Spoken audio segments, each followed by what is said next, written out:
नमस्कार, मेरा नाम विश्वजीत कुमार है। बुक रिव्यू यानी पुस्तक समीक्षा के दूसरे एपिसोड में आपका स्वागत है। आज मैं जिस बुक का रिव्यू करने जा रहा हूं वो किताब जो पाठकों के बीच बेहद प्रचलित है, वो किताब जिसका नाम सुनकर हर प्रेमी के दिल में एक बार ये भाव जरूर आता है कि इसे पढ़ना चाहिए। किताब का नाम है इश्क में शहर होना, जिसे लिखा है वरिष्ठ पत्रकार रवीश कुमार ने। किताब में क्या है उसे जानने से पहले लेखक परिचय कर लेते हैं, फिर किताब के संदर्भ में चर्चा करेंगे।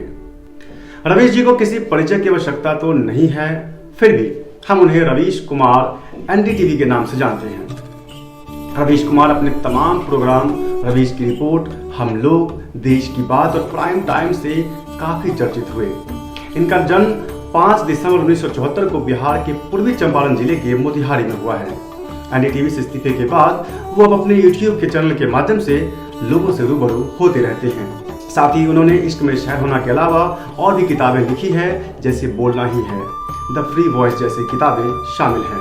अब किताब पर आते हैं। रवीश कुमार ने इस किताब को लवप्रेम कहा है, यानी लघु प्रेम कथा, जिसे वो अपने फेसबुक पर स्टोरी के रूप में शेयर किया करते थे। बाद में उसे किताब का रूप दे दिया। इश्क में शहर होना पढ़ना जैसे बारिश के बाद घास पर नंगे पांव चलना है, जैसे असीमित सुकूनियत को जहन पर छा जाने का न्योता देना है, जैसे एक अनजानी अनकही दुनिया को जीना है। किताब की खास बात इसके नाम में ही है और पूरी कहानी इसी नाम के इर्द गिर्द घूमती रहती है। प्रेम कहानी को इन्होंने एक अलग अंदाज में पेश करने की कोशिश की है और काफी हद तक इसमें सफल भी रहे हैं। गलियों, कस्बों और इमारतों के द्वारा प्रेम कहानी को सुनना एक अलग ही अनुभव देता है, जो आपको दिल्ली के हर एक कोने से वाकिफ करा देता है और आप इसे पढ़ते पढ़ते इसमें अपनी प्रेम कहानी ढूंढने लगते हैं। कहानी में तरह तरह की जमीनें दिखती हैं, बंगाल से लेकर दक्षिण तक की, बिहार से लेकर उत्तर पूर्व तक की, और दिल्ली की तो खैर ये कहानी है ही, क्योंकि दिल्ली की साफ और पूरी तस्वीर इस किताब में दिखाई पड़ती है, जो इसे चारों ओर से पठनीय बनाती है। अलग अलग तुलनाएं इसे और रसपूर्ण बनाती है, जैसे लाइक की आवाज़ घोड़े के टप जैसी, कोई सपना फ्लाईओवर जैसा इत्यादि। आपको अलग ही अनुभूति कराता है। किताब में अत्यधिक संवाद ही है और उन संवादों के बीच तैरती भावनाओं को पकड़ना जरा मुश्किल सा प्रतीत होता है, पर फिर भी किताब आपको बेहद पसंद आएगी। रवीश जी कहते हैं कि यह किताब विक्रम नायक की भी है, जो सर्वथा सत्य कथन जान पड़ती है। हर पन्ने पर रवीश जी के शब्दों के साथ विक्रम नायक के चित्र ही हैं। अलबत्ता उनके चित्र भी अपने आप में कई कहानियां कहती हैं।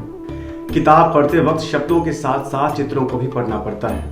असल में किताब को ये चित्र ही पूरा करते हैं। इस किताब में रवीश जी के शब्दों और विक्रम जी के चित्रों के बीच जो कुछ बच जाता है, उसे हम अपनी कल्पना शक्ति से भर देते हैं। हर पन्ने पर प्रेम की सुंदर अभिव्यक्ति आपको देखने को मिलती है। कहीं कहीं आपको वामपंथ, राजनीति, भ्रष्टाचार, महंगाई, इंसानियत, अम्बेडकरवाद, अंग्रेजीपंथी, शहर, गांव, संस्कृतियों इत्यादि का हल्की हल्की झलक दिखती है। रवीश कुमार सिर्फ पत्रकारिता ही नहीं मगर लेखनी भी कमाल और रोचक करते हैं। उनके एंकरिंग करने का ढंग नायाब एवं काफी नवीन तो है ही, साथ ही उनका लेखनी भी कमाल का है। रवीश जी लिखते हैं, इश्क में सिर्फ देखना ही नहीं होता, अनदेखा करना भी होता है। जान पहचान की जगह से अनजान जगहों पर जाना ही इश्क में शहर होना है। प्रेम में होना सिर्फ हाथ थामने का बहाना ढूंढना नहीं होता, दो लोगों के उस स्पेस में कुछ टकराता है। लवप्रेम उसी कशिश और टकराहट की पैदाइश है। जब आप किताब के अंतिम पृष्ठ पर पहुंचते हैं तो लगता है जैसे अभी कुछ बाकी रह गया और उंगलियां पीछे की ओर पन्ने पर लगने लगती है। आंखें खामोशी से चंद लफ्जों में सिमट इश्क शहर दोहराती है। हो सकता है कि आप लेखक से अलग विचारधारा रखते हो, लेकिन प्रेम की कोई विचारधारा नहीं होती, वो शाश्वत है।